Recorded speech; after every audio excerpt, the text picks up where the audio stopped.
Hi, folks, and welcome to another edition of An Hour with Bob. I almost hate to say this, but in a way I do like to say it because I hate hot weather.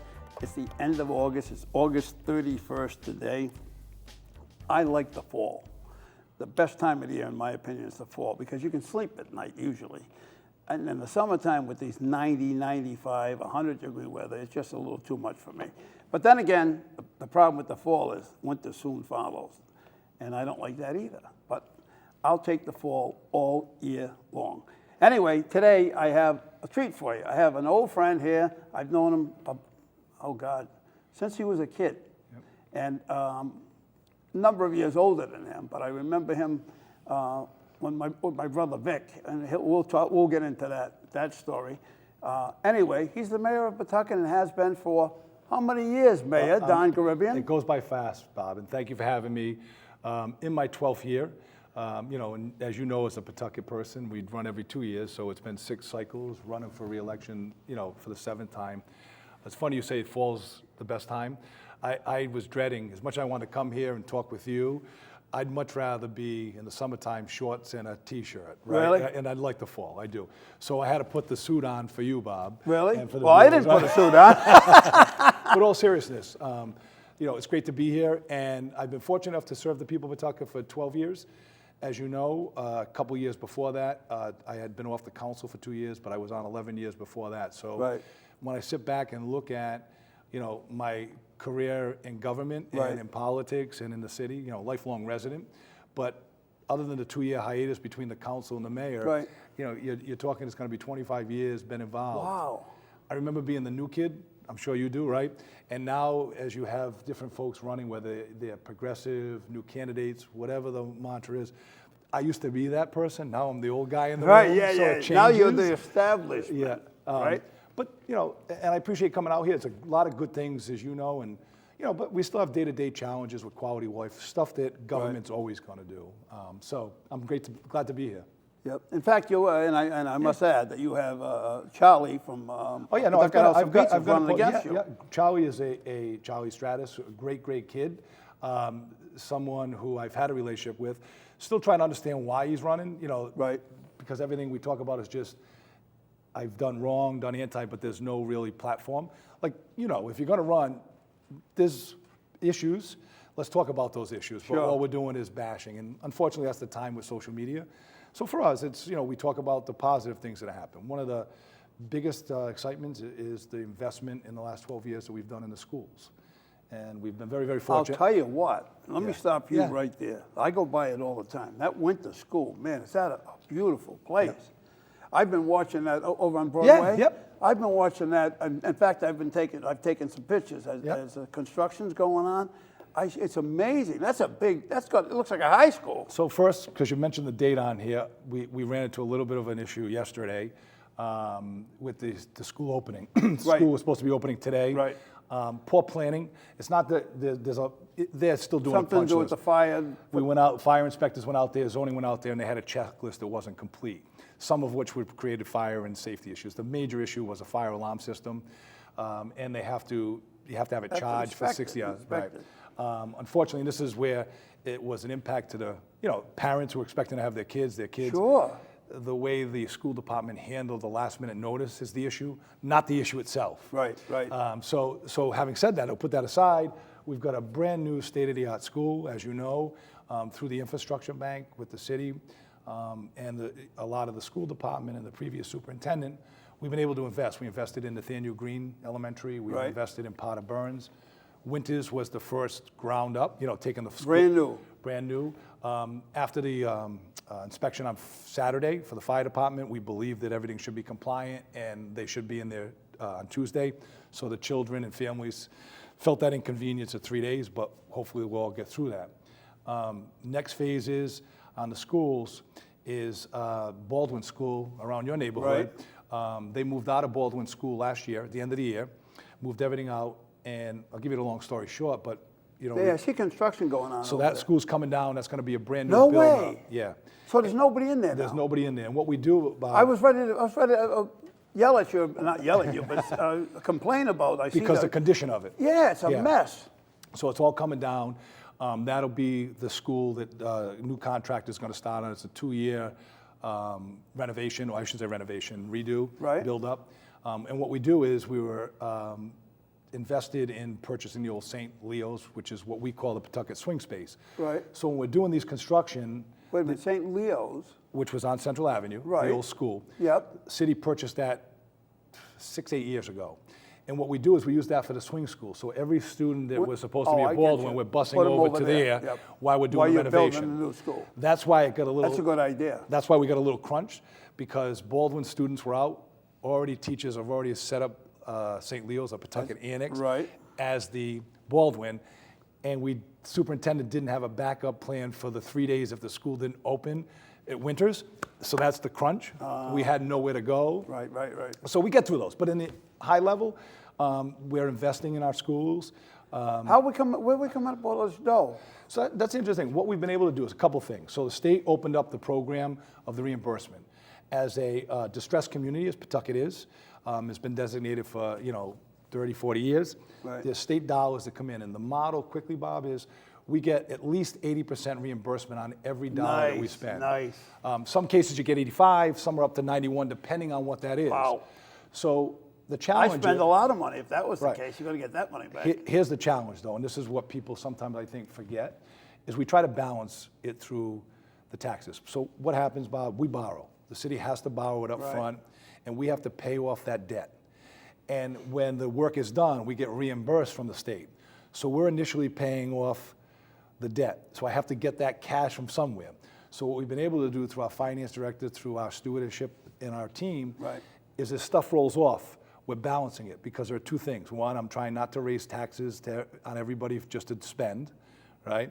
And then B, you get into your debt service and your ratio. So we want to keep our excellent rating with the rating agencies, so we balance that.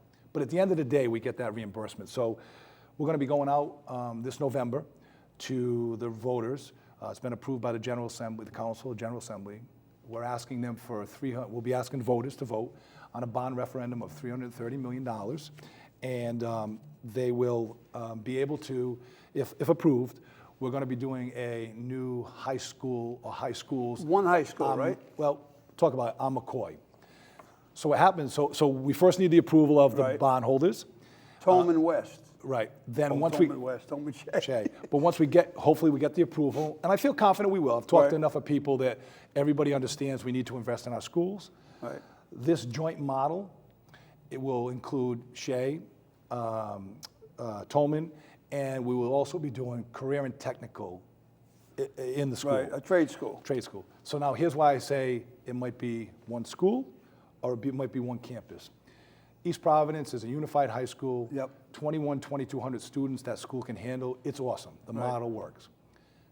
When you start talking to professionals, 2,200 model of students, sometimes they say putting that number of students together will diminish the learning, create some issues. So there's a model and a number out there that if you go too many students in one building, we're going to flush that out. So I'm very careful to tell the residents, it could be one, depending where we are on numbers, or it could be multiple schools on the site. Like New Bedford does a situation like that. Yep. I think they have, 3 or 4 principals, right? They So- spread it out. It's, Absolutely, right. It's like a wheel. Yeah, and it's all on one. There would be one school, right?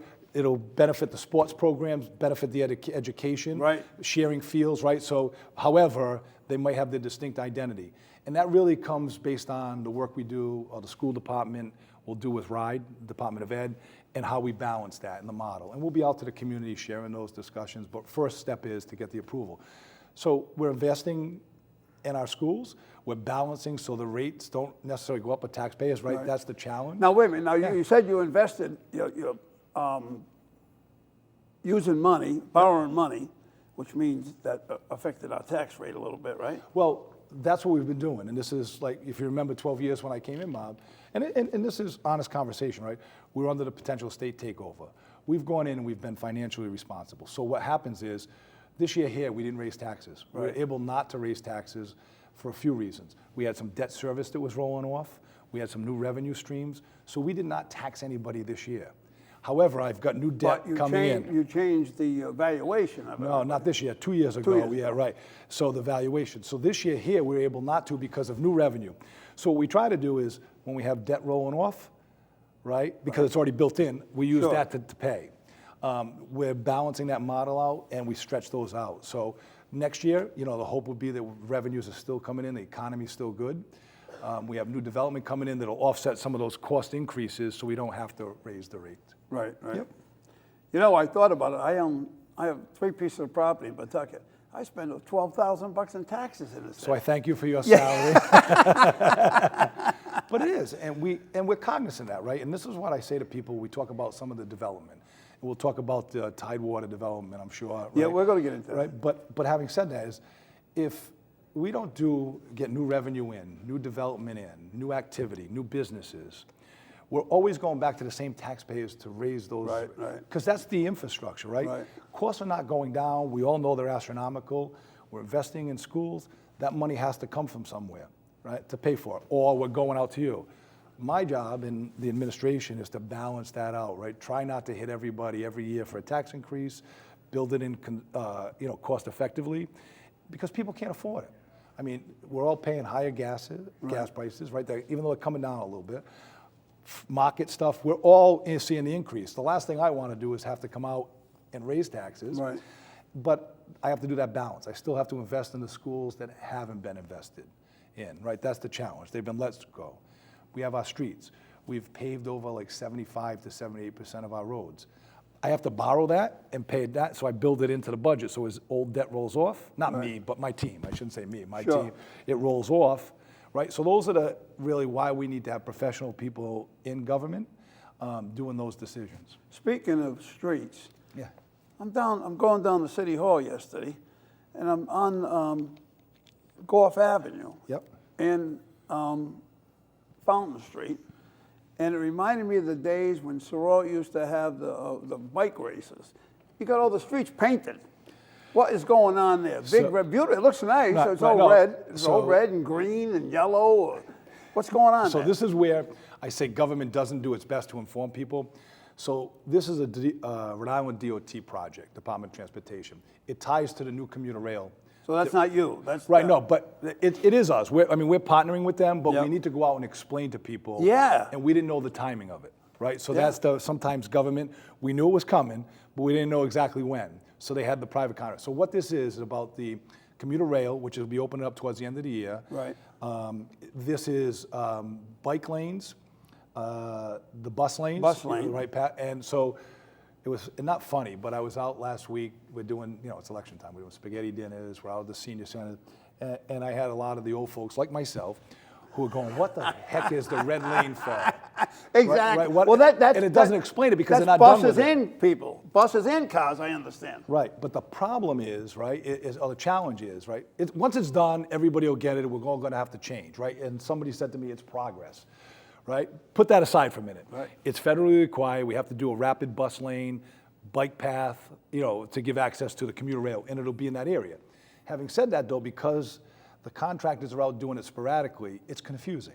Yeah. And we didn't know until it was painted. Again, don't get me wrong. Somebody knew somewhere, right? I'm not trying to blame anybody, Right. but so you don't know if you can drive in a lane. Well, right now, that's what we just put a press release out. Yes. We did at times. We should have been doing this 2 weeks ago, but we didn't have the information. So we're reacting to it. And unfortunately, that's why I said government does sometimes more reaction than we Yeah. are proactive. But at the end of the day, it'll be for public safety, public access, busing. There are times, as you're looking at the full red, you can't be in it. That's a bus stop. They've got the what we'll call the dashes. To take the right turn, you can go in there. So eventually there'll be signage and the street paintings that'll identify, right turn, no busing only. Right. They'll get that. In the meantime, it's very confusing, and we're going to do the best to, explain it to everybody a little later than we should have, but it's a DOT project that we're dealing with, so. On Pine Street. Yeah. When you go around there by Armando's Meats there. Yep, Is that the name of it? Yep, Armando's, yep, you're You absolutely right. go around the corner there. They put in those nice chairs, Like a chairs with tables, the with flowers, booths and yeah. whatever. But I think it's a danger thing there with the elevated, they got a lip of concrete. I think you're going to have a problem there. So this is what happens, right? And I'm not justifying it, right? This is what happens in government, right? DOT, the planners, they all say, okay, this is the new model, this is the transit hub and the federal requirements. Right. So they go do them. So sometimes communities buy into them. And then what happens is, and I'm not blaming DOT, it's just government walk away from it and we're dealing with the issues, right? So the concept may sound great, it's the reality that sometimes doesn't work. So we are now trying to hire more folks, as an example, to bring in because the, I'll say the flowers and the different types of growth in there, you know, it ties to the drainage issues. Right. It's better for the community, it's green, Sure, and right, it you know, looks all the nicer, things. looks However, we don't have anybody on staff that's experienced enough. How do I maintain that? What do I cut, right? We're going out weed whacking it. So we've got plenty of jobs, and that's one of the things that we're out there hiring. We're like other companies, we're not getting a lot of applicants. We're looking at pay scales, we're looking at work-life balance. So we're doing those things, but to jump off, what happens is it could be a liability. The companies, you know, the professionals and the engineers and the planners say, absolutely not, but the reality is. On paper, it's not real. Correct. But, I mean, I've been working on property for 50 years, and Right. I'm looking at it, I'm driving by, I'm going, wait a minute, that's crazy. They got a lip. It goes nice, it's nice and smooth. Then it's got a lip about 3 inches, and then it's got a drop off. And I'm going, wait a minute, you got to have a problem here. People are going to trip over that. There's no doubt in my mind. And the challenge is because it's still the construction zone Right, or active right, zone, yeah. some of the stuff isn't done. So they have That's what other I'm preventative thinking. things, I'm right? hoping that they're going to But I don't- finish it. To that detail, I'm not sure, but Yep. that's what happens, right? Just like the bus lane, right? Honest to God, you know, talking to people, talking to counselors, we've heard, they're like, this is great because there's no explanation. It just happens, Right. and then you're dealing with it. So how do you best educate? Today with social media, we're never going to hit anybody, but we have the capacity to do that. It's just the communication sometimes. Very similar to what happened when we went to school. Now, Yeah. the train station. Yep. Why is it, somebody asked me this yesterday, it's a legit question. Yeah. Why are we putting a train station 3 miles from the Providence train station and 2 miles from the South Attleboro train station? So a couple things. When we went, and I'll give I credit. think I know part of the Yeah. answer, by the way. Massachusetts is the MBTA. It's a different system altogether. No. It's not. So MBTA is the mass transit, South, okay? South Attleboro. Right? But they would come all the way through and they'd go all the way down to Providence. South County, I think. Oh, They do, all yeah. the way to Wickford? Yeah, I don't know how far it is because they changed the schedule a little bit based on activity. Right. So Mayor Doyle, God rest his soul, to his credit, and the administration started the concept. I was on the council. We started talking about a commuter rail and what that value would bring to the community. Sure. So a couple things. We from a community saw the value in that, understood it, and we promoted that. And we're seeing a lot of the old mill buildings renovated. Oh, I'm excited about the whole idea. Got it. I think it's a great idea. Having said that, then we had to go out and hire consultants with DOT. Senator Reed, Senator Whitehouse were very supportive through Tiger Grants, Congressman Cicilline, council all support. We got into it and we had to support the analysis. So we go out, hire a consultant, and they do the tracking of the ridership. Ridership, I don't want to lie to you, Bob, but I think it was. And I'm kind of going off the cuff a little bit. But I want to say that there were projections based on their study to have riders 800 in and out of there a day. And what that does, so it supports MBTA putting an additional stop. So MBTA cannot grow it, and they're going through the changes at South Attleboro, right? They're Right. doing all the upgrades. So they're limited. So there are probably another 800 to 1,200 people that'll be coming into this facility a day, coming in, getting off.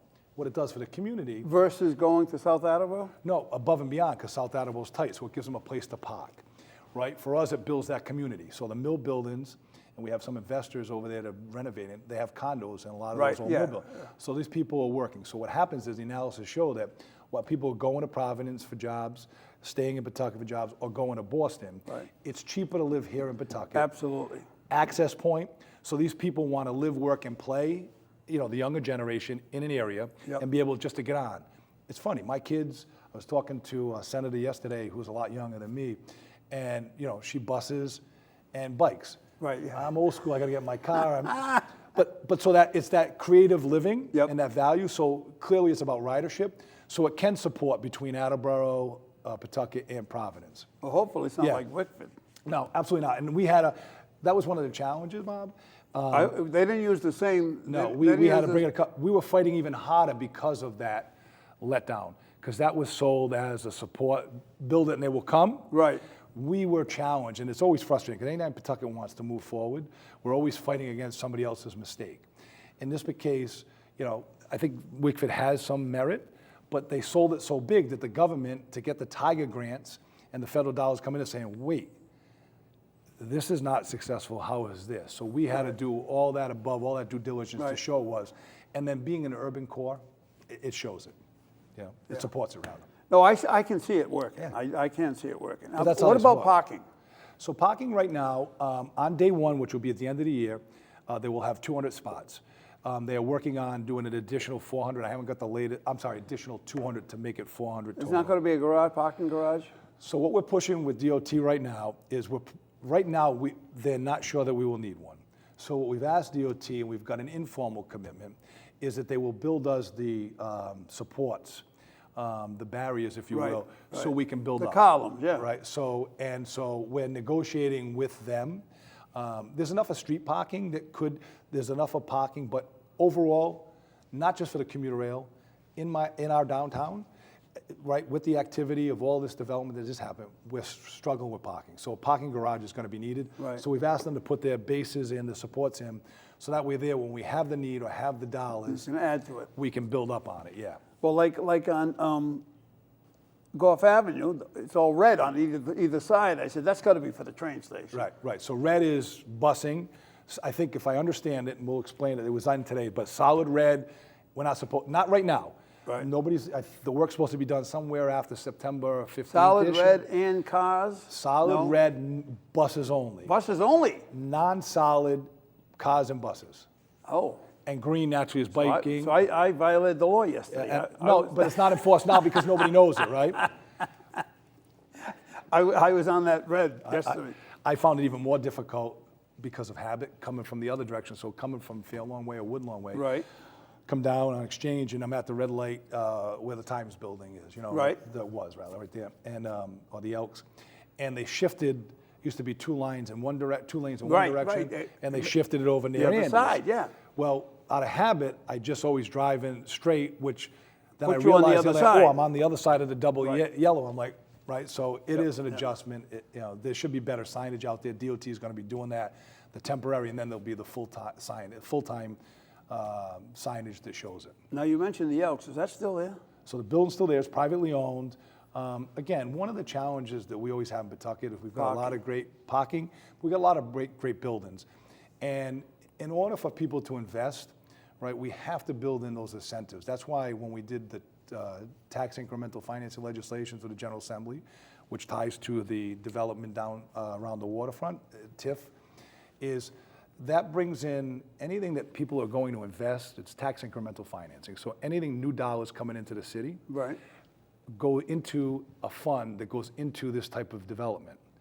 So people get concerned, like with the fortuitous, right? And the development is they think it's their existing tax money. It's their tax money. Let me be clear, because I don't want anybody to say, oh, a politician, right? Right. But it's new revenue. It pays for itself. So on the Elks building, keeping on that, is down the line, it's in this district, where if an investor were coming in to spend, let's say 100 million, I'm grabbing 50 million in upgrades, right? If it creates new jobs, if it creates new taxes, there's a formula. They get a cut. That Or they can a get, discount. they get a discount for Taxes. 10 on the years, taxes. 15 years, 20 years, depending on that amount. And there's a structure. Right. And what happens is, I hear it on the doors, and you hear it on, well, I can't get it. Right. If we don't do these things, and they're right? If we don't do these type of things, Somebody else people is gonna do 'em. or they're not going to invest in our community, and Right. that's been so short-sighted. So, I'll jump into the fortuitous if you want. But I'm just saying that development, we're excited. I mean, I think the city as a whole, forget the PR for a minute, the city as a whole is excited about having that access to the waterfront, having the development. Oh, I don't want to get into that All yet. right, okay, I'm go not ahead, keep there going. yet. All right, you I'm go. working I'll follow there. your I'm lead. working Go there. ahead. George's game room. Yes. Yep. Building coming down, right? Yeah. So, quick story. and That's on a triangle downtown Pawtucket, over by the old Apex. So the city, through the PRA, Pawtucket Redevelopment Agency, purchased the Apex building, the George's game, the Apex Car Center, if you will, Tire Center. Oh, really? The Apex Car Center's going to? And not right away. and where the church St. George's used to be across the way. The church too? Well, where it used to be, where it's the empty vacant lot now, that was all owned by Apex. Right. As part of the agreement and the purchase, we bought everything, PRA, okay? So we purchased that property and we have control Was that of it. eminent domain or No, just no, we were threatening eminent domain. We ended up settling with them. Right. And gave them their full value and stuff. So, Yep. so we were able to work that out. I want to say it was like 18.5, I think was the number. Really? Yeah, because that was the big problem about the Stopping the development, right? Right. Andrew Gates, who is the owner of that, businessman, that is an underutilized property, again, right on the water. Right. So we're able to control that. So first step is we're trying to get it pad ready for a developer to throw it out for an RFP, request for proposal, to get a design. We see housing, which is needed. We see waterfront access, Right. some commercial, some retail to tie to the other development that's going to be happening. Right. That ties to our downtown, that ties to our commuter rail. So George's game as a first step is going to be demoed. We've had folks go through there. It's not worth investing. It's too costly. Right. So we're getting it pad ready. Thought process is, and there's no guarantee, we're going to do the right thing. We have to be. You just got to take it down and hope we can get somebody and to then take we're going to it. package it as RFP with Apex, have somebody come in and look at this, because we've talked about maybe shifting streets, putting buildings right on the water. Yes. If we could, right? Yes. It's not that easy, but, But right, it can because be the done. value is there, new revenue to the city. So we're looking at that. We've got a new commerce director, a new planning director, so we're taking an approach. It just takes way too long. Yeah. Government. Plus you get somebody looking on the waterfront. They can look Right. at the waterfall and all that stuff. I mean, you look at the lofts right across the street from, right behind, or across the water, I should say, from City Hall, right? Yep. Right? Now, there was a tax incentive done years ago, before my time, right? That yield, long-term, revenue to the city. That's new, like, even though they did it incrementally, right? That is new tax money to the city. So Right. people invested in it, and we're getting our return. Somewhere down the road on these returns, 20, 30 years, right? I don't think I'll be mayor. I'll be a little bit too old. Yeah. I mean, maybe if the people have me, but a story for another day, right? But seriously, you see that return I on don't that think Lauren investment. wants you to be mayor 30 years from now. She doesn't, no. So I mean, so things are happening, so. All right. One of my pet peeves, Yeah, go. downtown Pawtucket, Yeah. it should be bombed. It should have been bombed 40 years ago. I used to love it when I was a kid. I played Santa Claus down there for 7 years for the Blackstone Valley Chamber of Commerce. Okay. Several Christmases, and nobody knew it was me. I mean, I was done up pretty good. I had 3 pillows, one in the front. You two don't in the need back. 3 anymore, but we'll talk Yeah, I about know, that later. I know. Thanks, I was going to say it myself. Anyway, I'd go up and down the streets, in and out of Yeah, Shot there's and so much Birds. activity. I mean, they had all the stores down there, the outlet company, they had them all downtown Pawtucket. Roberts, So. and now they got. Yeah. We're very never little. going to, and I say this honestly, right? And I know we talked to a lot of the elderly or older folks who remember. I remember as a Well, kid. that's what changed it, by the way. It was Putting the the- elderly housing in there. That's part That of was it. a big mistake, putting the elderly Right. housing All we did was down there. put, that the folks who need support, don't get me wrong, who need housing, in an area, right, that dried up the area. That and the Yeah, malls. put them outside the area, The not malls in took the over, area. right? Yeah. The malls took over as well. So to keep business, we got some great business down, like Plouff's is down there. Yeah. You have some small businesses, the The Atrium. cup and sauce you're talking Yeah, about. the old cup, right? And so you've got some good. We've got the empanadas place down there. So there are small businesses that are surviving, Right. minimally, right? Because there's no foot traffic. We have Leslie Moore, who's buying up a lot of the property downtown, and she's investing in community, some housing. So she's her, and we have Black Lives Matter down there. We have a bunch of different organizations that they're calling the Black Bloc. So there is people in there. There's excitement in there. Right. But without the different organizations, without the foot traffic and the activity, it's challenging. They're just drawing in. Nobody's coming in for any other reason No, other than just that, for and they're going whatever. right out. And you got that thing where they go down and get their shots down there. Yeah. Yeah. So, so we're taking a look at all of that. What we hope for, and professionals will tell us, and we dream, is that once the commuter rail opens, you have the development, whatever that's going to be on Apex, and we'll get to Tidewater a little bit. But all of that forces activity. You have to make it walkable, bikeable, right? We're hoping to see developers. We're starting to see outside of downtown, around the commuter rail, investing in bringing new folks in, which brings the new activity. Right. And again, I got to be careful because we want to balance the cost, right? Because we don't want to box out our community who are here, right there, Right. the affordability of it. But you start to see that new growth. And that's exciting because we need that in Pawtucket, but it's balancing that out. All right. So you see the act, hopefully, right? I'm not saying there's no one answer, right? Yeah. I don't disagree with you. Some areas could come down, others could be rehabbed depending on the structures of the building. One of the other things that I think as we look at this is we're doing a new school. We have the school administration building, right? The old bank downtown, right? That's a school. That is not the highest and best use for that building. No. So we might try to tie some of that into the high schools. Turn that over to a developer. Right. To bring bodies, activity, you know, foot traffic in, because that's what you need to regenerate the activity. See, I like this. I hate to see use of old buildings in the wrong way, where they're not either structurally or feasible energy-wise to sustain something. You're paying, in other words, they're white elephants. They just are blowing money out of them. Listen, I don't know how much time we have, and I'll talk your ear off. You know me, you'd like to talk too, so we're good. But take City Hall, for example, right? We're having multiple challenges. Always been the challenge. We got to prove Well, you got the tower there. tower. We're out right now starting to work on the tower. What we were trying to do is balance, you know, we want to make sure everybody's safe, because with the leak, you get concerned about mold. We do all the air quality testing. Right. Having said that, though, it's a pain in the butt from an operational. It's so costly. But the residents voted support of keeping the tower. In the perfect world, Bob, that's a great discussion point, that maybe long-term, it's not conducive to City Hall operations anymore. We're divided. It's terrible. Right, from a business perspective. Right. So, but the question is, where do you go? How do you afford to get out there? That might be a building you turn over to a developer. Make sure that we protect the preservation piece of it. Right. How about building the new City Hall across the street? So there are things, but it comes dollars, right? Yep. So schools are more important, Right. right? Bringing in the new development on the waterfront is more important, right? Because that long-term brings us new revenue, so I can keep the taxes low, right? Yep. City Hall building, it's a cost. There's no way I'm getting that money back unless I work with, and we're looking at doing what they call 3 Ps, where we do a private developer. So I think what'll happen is, because schools are a priority, once we get approval, because then I have to borrow it, and you want to keep your debt ratio safe. The high school was a priority. Right. We know by going out for this high school that I have to, after this high school and the investment on in the new concept of the schools, we have to watch our debt service. So a City Hall might be another, I'm grabbing a number, but might be 75 to 100 million, right? I don't want to put that on my debt service. So what we do is we do the Band-Aids. We say, okay, I don't want... Fix this, fix that. Right, get where you're going to get your biggest return in some ways on it, and that's what our job trying to do. What people should understand is you're throwing money out the window with the old, they got old radiators. I worked in that building. I mean, the old windows, terrible windows. They put single pane windows. Right, the Doyle administration put in a lot of the new windows.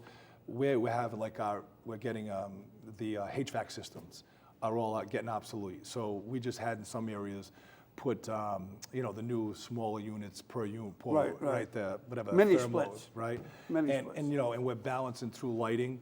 We've got Rise that's going to do energy savings. So we're Right, trying to balance. right.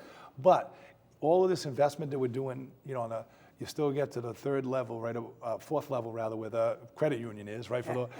And it looks horrible. Yes. Right. It's Ceilings are falling down. right. Walls And when everybody's safe, everybody gets concerned. We do the air quality testing regularly, but it still looks horrible. Right. And that's why we made the decision to say, okay, we were trying to avoid doing the tower, but we need to do the tower. So, but it is what it is. Unfortunately, it's part of it, and you're balancing those out. So. All right, we got to downtown. Now we're going to cross over to Taft Street. Yep. All right? Now, I have some questions about Taft Street. Go. Other people have, too. Absolutely. Other Assume. people have said it to Legit me, too. questions. Like, why the hell would you put a soccer stadium and you waste the waterfront to put a soccer stadium? So let's go back for a minute. I'll go as quick as I can. This No, all you don't have to go quick. You got an hour. All It's right. an hour with Bob. You got an hour. So this all came out of the Poor Sox fiasco, if you will, right? Yes. So once Poor Sox left and we couldn't get them to stay and the state to renovate and invest, we went out for an RFP with the state and we did build something, we called it the McCoy RFP for reuse of McCoy, but it broadened it throughout the city. The state felt, in my opinion, these are my words, obligated under the Raimondo administration that they realized that they put a hole in Pawtucket, or a hole happened in Right, Pawtucket. they screwed Pawtucket in plain English. Right, and we always do, right? We're the fourth largest city and everybody else gets it. So what happened, Bob, is folks came in with ideas in development. And what floated to the top was the fortuitous group who came in and said, we took a look at your waterfront, we want to build you housing, commercial, and it started on with part of it on the, I'll say the Flurkey building on Division Street. Right. And we have a tie and partnership through soccer. One of the piece that came in, and this is, and I know people get frustrated, it's hard to understand sometimes, but it's the other financial incentive, if you will, is the opportunity zones that the federal government had created. And what opportunity zones are, investors can invest in a urban, I'll say in a distressed community. Right. I forgot, don't hold me to the exact language, but distressed community. They get to take their earnings, put them into this distressed community, and this was under Trump. Right. And those monies that they put in, they can reap the reward, the return on that. They don't have to pay taxes on that for 10 years. Wow. And what the thought process was that these folks with money would invest Would in these encourage them. distressed, right? Right. Now, there were examples out there that people abused it, other communities. As always. But we have 4 opportunity zones that were created, I don't want to say for a lie to you, 4 or 5 years ago. They're census tracts in Pawtucket. We have 4. So all of this coming together, the POSOX, we had the TIF legislation that I mentioned earlier, the tax incremental finance legislation, a tool that we could use. The federal tool, if you will, and I always say it's tools in the toolbox, and we were able to do all of those things to come together. The fortuitous group comes in and said, we want to build you a soccer stadium. There were talk of between 7,500 and 15,000 seats. There's a market for soccer. We want to bring sports and keep you as a sports activity zone. But we also want to build commercial, residential, and open up the waterfront. Now, you for years have heard all of us, all politicians. We had a hotel that we had an idea on. Yeah. It's always about access, but we've never had the private capital to invest. And the only reason the private capital was coming in is because of these incentives. Because of the soccer. Well, no, the incentives with government. Oh, the government. But they put a proposal through. So if it weren't for all those incentives, right, they're business folks. They're not going to invest in the community. So it was kind of like the perfect storm. Sure. Everything aligned. So the Tidewater site we were looking at, and if you remember, that was owned by National Grid, which is what now Rhode Island Energy. Now, wasn't that a Superfund site at one point? Then they had the Mercury spill. Yes, the 2 kids that had a problem that were digging over there, Yep. taking the and mercury it out of created there. issues. So National Grid had an obligation to clean that it. site. Right. We as a city, before the soccer, were talking about what that activity would be. We wanted the highest and best use. At that time, based on the market, it would have been residential. Okay? But with residential comes some other issue. We build residential, we get our taxes, but we're also getting the other burdens of, not to say burdens, but the other cost of. Infrastructure. Right. You got to put sewers and So water. this deal comes along and we say, okay, how about we do on this site soccer, right? Because the proposal come in, state's partnering with us, right? Commerce Board's approved all of this. And so we say soccer on this side. We open up the water. There's a bike path on the water, so the public has access to that. On the side of the soccer stadium. On both sides. It will have on both sides. So you're So going to open access to people. Yeah, right. So there'll be waterfront access, bike path, waterfront, as close as you can to the water, right? They've got the divide. And that connects all the way to where Division Street Bridge is right now, right around that Right. area, okay? Yep. There's a bridge that's going to be built as part of this that connects that side of Pedestrian- the river, pedestrian pedestrian bridge. bridge, that's going to go across to the Division Street side, Right. lower part. You can't Right, see yeah, it now. sure. So now you have walkability to the other side. Where the old marina was. No, actually, it's going to be right behind where what used to be the tire center, which is now the medical building. That's where I hurt my back. That's why I broke my back at that tire center. Did you? I didn't know it was there. 1972, yeah. The guy come down, pulled the door down on me. Yeah. But lower part, Bob, because Merchants that's Tire Company. it was merchants, yeah. But the building, The it's lower, back part of it. but yeah. it connects to that site. Right. So now the Division Street site, all the way to State Pier, if you can visualize, if you're looking at Yes, that, yeah. all of that now becomes residential, commercial, public access, so you've got your water, and it connects to State Pier. So this is a $400 million investment, right? that there are state and city, not city dollars, and I'll explain that in a minute, because everybody's nervous Right. about that, I want to clear that. But the investment that is going to bring that up to a standard, make it an active zone, gateway project, people coming in and out, creating the activity, parking, all of those things. So we're finally getting a little bit of a destination. Right. And this would kind of, and I say replace the McCoy. right? So you become a sports and entertainment district. Yeah, but it's down in an area that's like nowhere near. How about access to the highway? How are they going to have So access that's to why, the highway? that's why connecting the two sides is imperative. Because the parking, there'll be some parking, so you and I are from Pawtucket, on Taft Street. Yeah. From Division Street Bridge, if you're driving up. From Division Street Bridge, right after that, there is gonna be a parking garage, some residential built on that side. Then it's gonna be all of your activities, your storefronts that connect to making an active zone to the soccer complex, stadium, Yep, okay? yep. The bridge is important because on the other side is where we have to do most of the parking. Parking garage, access, so So folks. you have 2 parking garages. Right, so folks would, and phased in, let me be clear. So people would come off the highway and they'd get off at the School Street exit, Yep. come right there and they'd have access to parking. Then they get out of their cars, walk across the bridge onto the site, because what we're doing is you have to have some handicap parking, but we're doing our best to keep all of the cars and vehicles. Regular parking out on the school out of the street. communities, Right. correct. That's the goal. So the handicap parking would be on the Taft Street Correct, side. and maybe players or whatever Right, else, you know what I mean? I think there's only, I think it's 300 spots that they're talking about on site, because what we've heard from the community, and we want to protect that, is the activity. That's the other thing. Yeah, that's right? what I Now, thought don't get me too. wrong. We're going to be out there. We're going to have to figure out and be creative on how we're doing enforcement, because we're all human. They're going to want to park on Pleasant Street, even though they're not supposed to walk. Yeah. So it's going to be major enforcement. We're talking about how we tie public safety, maybe a substation into the development. Well, how as about well. the substation right at the school there? Right. You could do it there, or you know, Agnes Little, right at Agnes Little. right? So we're looking at different ways, you know what I mean, to do that. So first phase is the soccer stadium. And I think the other thing that's so important is, and this is where people get confused, the soccer stadium's gonna bring people in. Listen, you know, we can argue over numbers. I've seen numbers, right? They've done their analysis.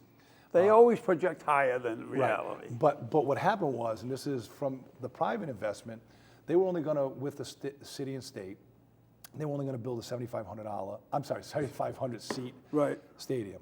The market pushed it even higher, so Yep. we went to 10 with everybody. So we're building everything around 10,000. Don't get me wrong, it's not gonna be every day 10,000. Right. But what I need to be clear with is the politics of it and the perception is there's no existing city money rather, that's gonna go into this project. And the way we get it is all of the new revenue that we wouldn't get for this development. So I'm gonna say tickets, sales, income tax, like the state gets most of this money. All of those dollars that are gonna come in as new dollars pay off the debt. The city is putting in about $10 million through the redevelopment agency. And the way we're gonna pay for that is we're gonna be taxing the stadium. So the taxes for the stadium are gonna pay the debt service. So what, you add like a 1% tax or something on the So we're gonna do real estate tax and tangible tax on the facility. Right. Right? Whatever that gets us, it'll get to our, and I'm using rough numbers, we have to go borrow, let's be clear. We go out and borrow through the PRA. And what the council has made clear in this administration is we're not gonna put that debt on the taxpayers. Right. But we go out and borrow 10 million. The payment on 10 million could be 400,000 to 500,000 a year, debt service over your 20 years. Rough numbers, on interest, right? The tax that we're gonna charge them is gonna be above that. So on the $10 million that we're borrowing, let's say there's interest of about 12 million, we're using rough numbers. We know the tax that we're going in front of the council to put on the building will pay for that, plus get us maybe an extra $1 million or close to a break even. So you're saying we're gonna make money on this? We're either gonna break even or make make money, money. right? It's not gonna cost, so there's no money like everybody thinks now in our taxes. Your taxes that you're paying, your $1,200 or $1,400 or $14,000, Yeah. right? Is not going to that. That's still staying to the operation. It's going to the street cleaning, Right. the trash pickup, the public safety, the police offices, the fire, right? Those type of things. So the new revenue that we wouldn't have for this development is gonna go into that. And it's hard to explain, but. But what's this other, they come back for more money? Didn't they come back for more money from Pawtucket too? So that's what I was talking about. But overall, what happened is the inflationary cost. So we had a stadium number of about, I think it was 90 million that it was going to cost us to build. The Commerce Board, Governor Raimondo, the Commerce Board, Stefan Breyer, the Secretary, all approved the first original deal, okay? What happened is their inflationary costs went up. So they came in. It's about $45 million Added? investment into the facility. But when you're borrowing, it's about $60 million you're borrowing. So the $60 million has been the borrowing number. That's what you're going to pay back after it's done. So a $60 million difference. So that's what the Commerce Board, with the support of Governor McKee, approved to put those additional dollars into it. $10 million that we're putting in, that I explained to you, Yep. is coming out of that stadium, paying for itself. And they put in the 30, I'm off on the number, Bob, I'm just trying to remember, 30-some million, 40 million rather, sorry. So it's hard to explain. So, but the reason is the cost overruns, it's supply chain. Well, that always happens for some Right. reason. But the problem was, right, and honestly, we had done this, the number, if the cost didn't go up or supply chain, there was no money going to them. So everybody, it's a cost overrun. We haven't even got to the project yet, and we're seeing these numbers. It's a legitimate. Right. The private investors have put 50 to 80 million more in there as well. And that's what I think. So this, even with the city's investment, this could be like a $400 million, $440 million investment at today's numbers. That's for everything. That's Right. for both sides. That's everything. That's both right? sides, yeah. So the 60 million, take off of that. The rest is all private. And we wouldn't get that investment if we weren't doing incentives. I say to people, and this is hard, Pawtucket deserves its day, right? All they do yeah, is, yeah. right? And so there are so many other, you have the Superman building is one, right? Those type of things. There's state investment. This is a better investment. They're getting more on this one, but because it's a stadium. And people are saying it's just a stadium. It's not. If you look at the totality of it, it's something. So I appreciate, the support that the Commerce Board and Governor McKee have done. And listen, it becomes politically sensitive, but it's the right thing for the community. And, I fall back to, and I tell people, people say, how are you going to guarantee this? When I came in as the mayor 12 years ago, we were under the state takeover, potential state takeover. We've brought our bond rating up. We've invested in the right things. We've come a long way now, and we try to balance between the increase. I'm very confident that our teams will make this work. Right. We'll get a return on it, even if it's a break even, but we see it as a number of returns. So. But my problem with it, being an older guy, baseball, football, my agree, thing. Right? Soccer's not my thing. And this is the whole thing with, again, I think there were some like yourself and all of us fought hard for the Paw Sox. We wanted to keep them. The government, the way it reacted. Yeah, they screwed you. I mean, who fought harder than you? No, I mean, there were a lot of people in the community, but we did, right? You know what I mean, saying that. But so soccer's on the rise, baseball's on decline. But I'm a baseball. Absolutely. First of all, my wife will tell you I'm not the sports guy at all, but I'm more baseball than I am soccer, right? So it's on the rise. You think about demographics and how important it is, right? Yeah. So there's value. So you can't use the same analogy that because baseball's on the decline, soccer is on the incline. Like, they know their numbers. There's no doubt in my mind you're going to have activity there. It's going to be more than just a soccer stadium. They're going to tie it to... Well, I was going to ask you that, yeah. They're going to tie it to the colleges. They're going to tie it to our schools. If you look at the models that they have, is they invest in the community where they bring community. So our high schools will be able to play there. I mean, don't get me wrong. Now, who would have control over that? So we've got a mixed... It is them managing it. Right. But we have put in our memorandum of understanding that we get access. So if it came down to a soccer game versus a school game, they're going to get preference. Sure. So we'd build those schedules around that. So public's going to get access to that. But if there's no soccer game going on... All of our schools are going to get access to that. Right, unlike what happened in McCoy. I mean, they couldn't have access to that. So we've built that in, those protections. Now, don't get me wrong. If they get an act that wants to come in or a competition and they can raise money, we're going to have to work with them on that thing, but we're going to have full access and partnership, and they do that community model. They do. When you say an act, you mean like so they talk, whether they have a musical traveling act soccer, or something? Or? They have travel soccer teams, right? Or they do an agreement with, let's just say they go with Brown or they go with Bryan, and they bring rugby in, right, as a sport. So those paying entities are going to get first, right, dibs, if you will. But they've committed to working with us to make sure our high schools and our junior highs get access to the field. And they groom. So very interesting, the motto is different. They actually are going to start hiring folks. They're going to have, they being the fortuitous group, they're going to be naming their team over the next couple of months. And they go out into the community and they scout in the application. We did the great ribbon cutting or the groundbreaking the other day. One of the gentlemen who's a soccer player was working for the caterer, says, hey, can you connect me with, Brett and the team, because I want to apply. I believe I'm a professional soccer player. You know what I mean? That I have that. I'm an amateur soccer player. I want to be professional. Right. So they open it up. So it's not like baseball controlling who gets there. Right. Will Darby, leader in my office, tries to explain it to me. He's a soccer player. He's competitive. He's traveled. He's trying to get on teams. But there's a competition. What will happen with this group is they will bring everybody, it's like a job interview. Yep. Apply. They've already got stuff online. You can go on their site. So if people want to play, so they build the homegrown, they build their team based on your capacity, as opposed to a structure of this is who you're hiring. Right. Now, what's the team going to be called? Don't know. They did some outreach and some promotion, and they asked for names and everything.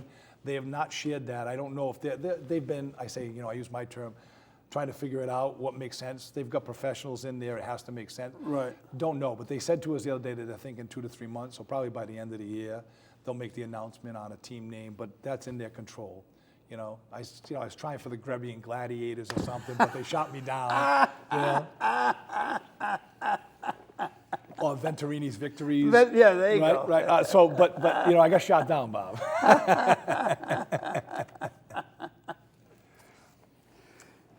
How old is your son Connor? How old is Connor is 21 and Alexa is 23.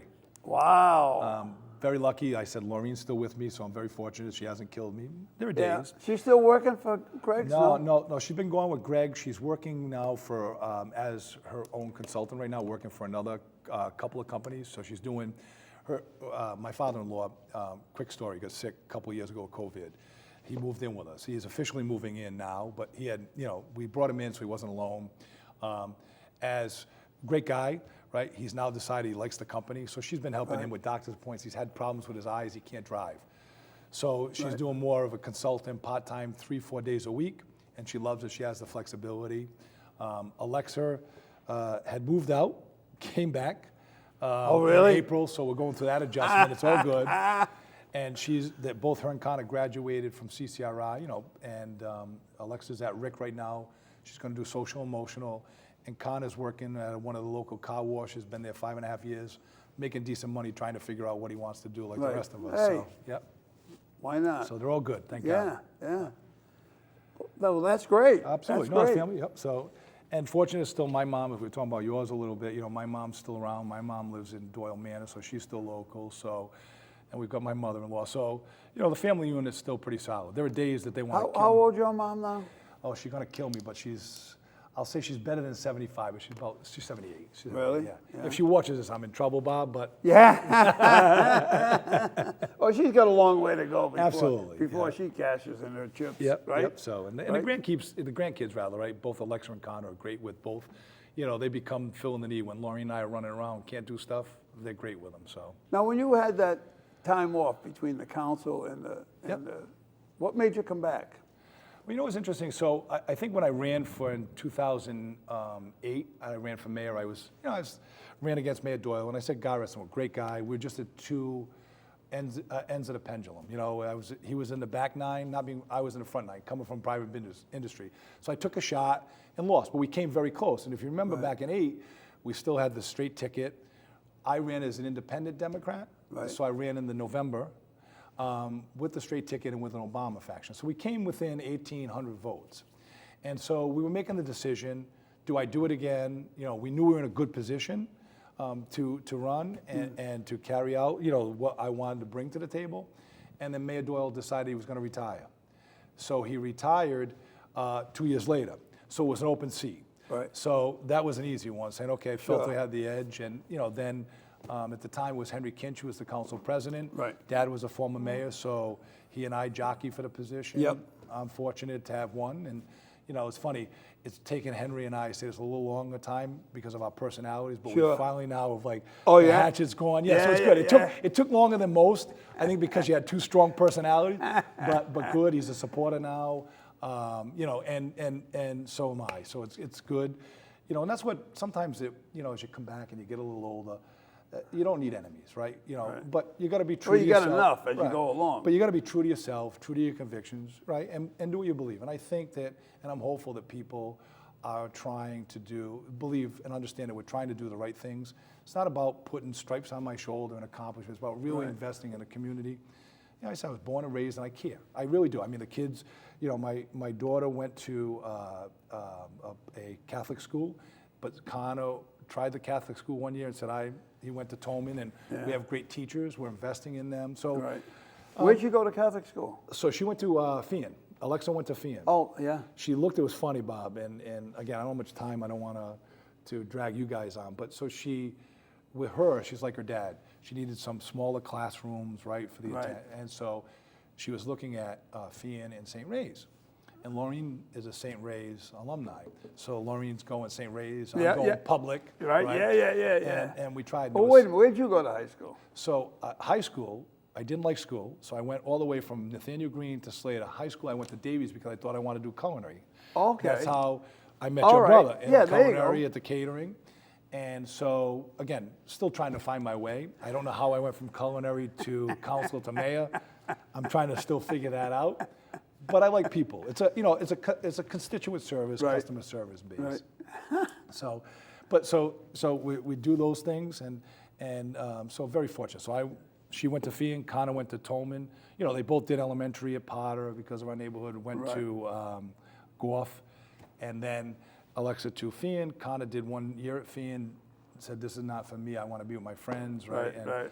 And went back to Tolman and finished out and graduated from Tolman. Then they both went to CCRI, got their 2-year, under the plan, and which was very helpful. And like I said, Alexa's now at Rick, and Connor's trying to figure out trade or college, what his pathway Well, is. it's a better thing that him do that than go to college and waste 4 years and still not know what he wants, but now you got a $200,000 bill. He'll kill me if he watches. I'm not going to tell him, but we're talking about that, saying, listen, it's coming time. You don't need to know what you want, but start trying some stuff. And he loves the car wash. He works for the car wash. Well, maybe he'll buy one. Right? That's what I'm saying. Have the goal, right? He likes Some kind of goal. It's got to Absolutely, have some yeah, kind of yeah. goal. Well, we've been here, we spent an hour? We did an hour? You get this. I just spent an hour with the mayor. And Mayor, you just spent an hour with Bob. How do you like that one? I loved it, Bob, and I And appreciate it. it flew by. I can't believe that was an hour. Yeah, you got two folks that like to talk, Yeah. so it's different, right? Well, I'm sure you're going to do well. And Listen, we don't take it for granted, yep. right? I'm asking folks for their support, and I don't want, we're out doing the doors. I'm out trying to earn it. Yep. It's a lot challenging. I say this all the time. From day one, I mean, when you're not in office, it's a lot easier, Yep. right? When you're trying to balance. Sure. But I believe the record, and we're doing what we can and make sure that people are And confident. I like Charlie, so I'm telling you that. Oh no! Listen, I said it's nothing personal, Yep, right? yep. So, talk about what issues and what you want to run on, and we got to do. So, All right. Good. Thank you for No, thank spending you, an Bob. hour with Bob. Appreciate it. And thank you, folks, for spending an hour with Bob. Until next time. See ya.